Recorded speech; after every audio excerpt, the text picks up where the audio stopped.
প্রথমে আমি একটা বল নিয়ে নিয়েছি, তার মধ্যে 4টে ডিম একে একে ভেঙে নেব।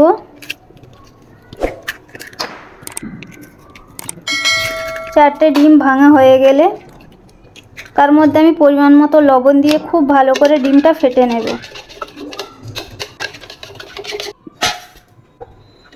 একটা বাটিতে তেল ব্রাশ করে ফাটানো ডিমটাকে ওতে ঢেলে দেব। তারপরে আমি ভাপানোর জন্য জল গরম করে তার মধ্যে বসিয়ে দিয়ে ঢাকনা দিয়ে দেব। ততক্ষণ হতে থাকে আমি মশলাটা রেডি করি।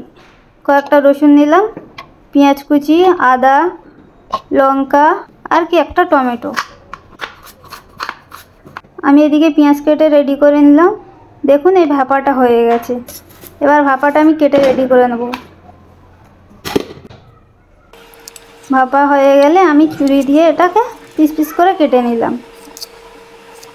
দেখুন কত সুন্দর পিস পিসগুলো হয়েছে, না ডেজার্ট টাইপের হয়ে গেছে।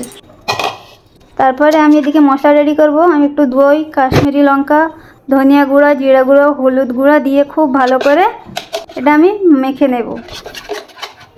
তারপর আমি একটা প্যান নিয়ে তার মধ্যে কিছুটা তেল দিয়ে দেবো, দিয়ে তার মধ্যে আলুগুলো ভেজে নেব। লবণ হলুদ দিয়ে আলুটা আমি ভেজে নেব মোটামুটি। আলুটা ভাজা হয়ে গিয়ে আমি তুলে রেখে দেব। ওই তেলের মধ্যে আমি ডিমের ভাপাগুলো যেগুলো পিস করে রেখেছিলাম সেগুলো আমি হালকা করে ভেজে নেব। যারা ভাজা খেতে চাও না তারা এমনিও রান্না করতে পারো, যেহেতু এটা সিদ্ধ হয়ে গেছে অসুবিধা হবে না। আমি হালকা করে এখানে ভেজে তুলে নেব।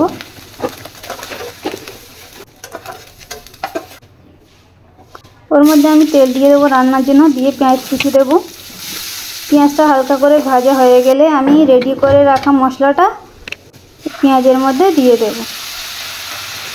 দিয়ে আমি আরও 2 মিনিট নেড়ে নেব, যেহেতু দইয়ের থেকে পানি উঠবে।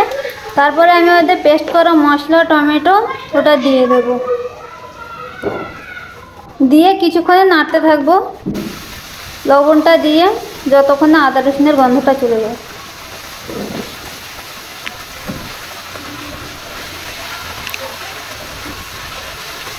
এখন তেলগুলো উপরে উঠে এসেছে। এই পর্যায়ে আমি কষানোর জন্য একটু বাটিটা ধুয়ে পানি দিয়ে দেবো।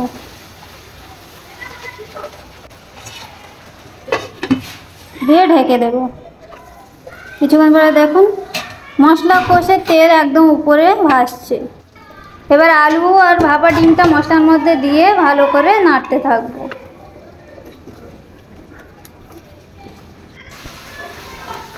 কিছুক্ষণ আমি মশলার সঙ্গে কষিয়ে নেব আলু আর ডিমটা।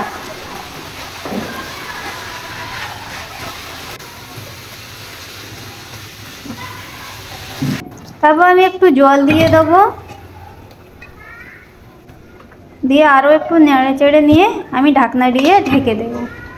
5 মিনিট পর আমি ঢাকনাটা খুলে দেখব আলুটা কতটা হয়েছে। আলুটা একটু বাকি আছে, তাই আমি আর একটু লো ফ্লেমে বসিয়ে দেব। আরও 5 মিনিট পরে ব্যাস তরকারি রেডি। দেখুন কত সুন্দর টেক্সচারটা এসেছে। ভাপা ডিমের এই রেসিপি পরোটার সঙ্গে, ভাতের সঙ্গে, রুটির সাথে খেতে পারবে।